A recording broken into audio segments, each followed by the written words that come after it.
The other day I was looking at AI chessboards because apparently I like looking at things I can never buy. At first I was like, yo, this is super sick. And then I saw the price. Yeah, no, I'm a college student. That's not a product, that's an act of violence against my bank account. So instead of making one bad financial decision, I thought, you know what, why don't I make several much more complex financial decisions and build my own. So here was the plan. And by plan, I mean the delusional little checklist I made before this project started fighting back. We need three things. Some way to detect where the pieces are, some way to show the player what the board is doing, and some way to connect all of that to an actual chess engine. So yeah, that'll be pretty easy, you know? Just like sensors, lights, software, hardware, low costs, no mistakes, zero room for failure, you know, just a normal standard college project. So, to detect the pieces, I decided to use Hall effect sensors. And if you don't know what those are, that's fine. They basically just detect magnetic fields. So, if I put a Hall effect sensor under each square, and put magnets inside the chess pieces, the board can tell where the pieces are sitting. Which is pretty great, because I don't need a weird camera rig system. I can just have the board tell me what's on it directly. Then, next to the sensors, I put the LEDs. So eventually, the board can highlight legal moves, show feedback, and generally look way more expensive than it actually is. And then, all of that has to connect to some controller and the chess engine so it can actually play. So on paper, it was perfect, which is pretty great. That's how it's gonna go first time, right? Like, I'm just gonna build it and it's gonna be done. That's how engineering goes, right? You aren't lying. My first design was a fully modular system with each square having its own housing and PCB. And look, aesthetically, this thing was beautiful. Technically, honestly, still kinda cool. Financially, absolutely one of the dumbest things I've ever made. A chessboard is 64 squares. So after I finished admiring how clever I was, I realized I'd accidentally designed a board that would cost something like $1,500 in PCBs and components.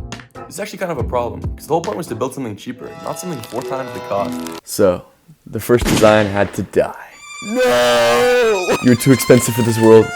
You'll be in a worse place soon. But the first design did have one good idea: modularity. A chessboard is 8x8, which means 64 squares. That divides perfectly into 4 4x4 blocks, and that is so much better. Now, instead of 64 tiny self-contained disasters, I only need 4 larger modules that share hardware more intelligently. This just means fewer wires, fewer PCBs, and fewer places for me to fail in 64 separate locations. Each 4x4 block gets its own sensors, LEDs, and interface hardware. Then those modules connect together into the full board later. So the new goal became, build one clean, repeatable 4x4 system first, which is also a very elegant way of saying I am not making all 64 squares before proving I'm not delusional. For any interested viewers, the drawings also prove I'm not delusional. So here's the schematic for the 4x4 module. And even if you don't read schematics, the logic is pretty simple. Power and data come in through these connectors. Then that gets distributed out to the Hall effect sensors, the LEDs, and the communication hardware for the module. I also added solder jumpers, so each module can have its own I2C address, depending on where it sits on the full board. So basically, the same hardware, different ID. For the PCB, I went with a 4-layer design. The inner layers are power and ground planes, which keep things cleaner and helps with stability.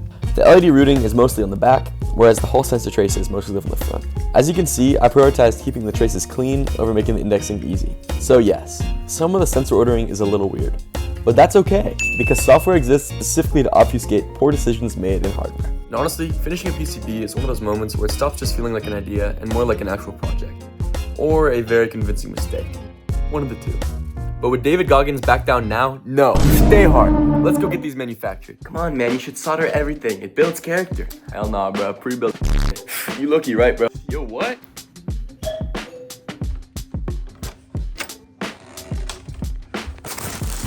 So I totally fully soldered this thing by hand. I mean, look at this thing.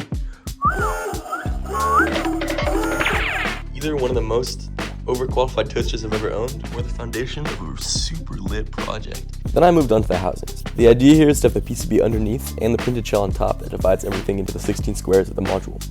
Each square gets a little stack, which later slides into the housing. There's a diffusion layer so the LEDs can spread out their light, and a thin colored top layer so it looks like a chessboard instead of an electronics project.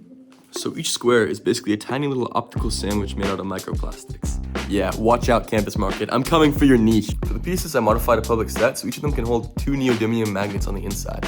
And then I put felt on top of it, so it looks like a cohesive piece. And if you've ever worked with tiny magnets, you know how much of a pain they are to find. See if you can spot this one I dropped.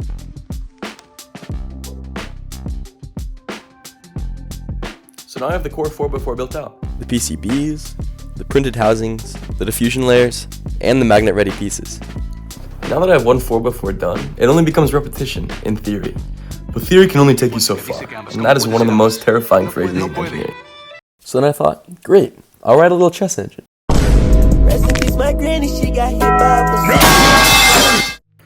There's no such thing as a little chess engine.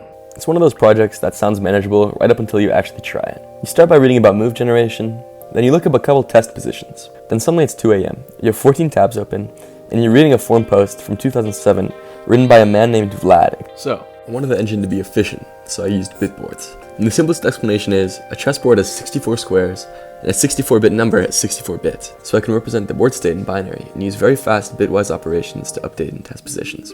There are two major parts to the engine, the move representation and move generation. The move object is smart, meaning that if I pass in a board state and the next move, it can infer the rest of the details, like captures, double pawn pushes, en passant, promotions, and other ways chess tries to be annoying.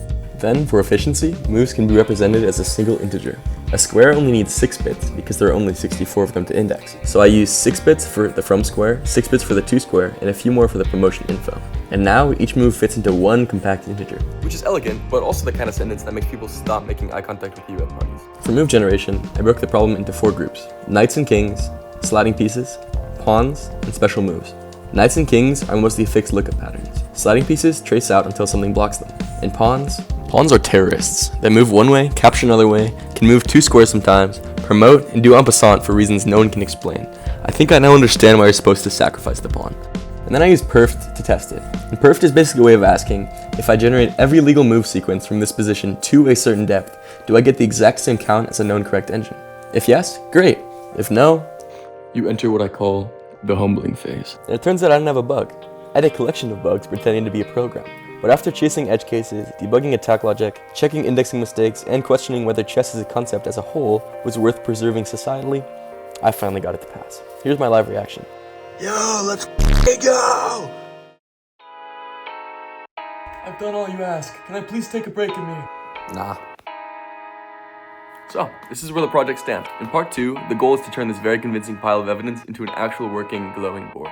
And this means more assembly, testing, and hopefully getting this to work the way I imagined it in the first place. I also want to add stronger engine options and a way to interface with websites like chess.com. So, if you want to continue watching me as I go along this incredibly avoidable journey, stick around. And if you have any suggestions or ideas or things I'm going to figure out the hard way, leave a comment down below or suggestion in the repo.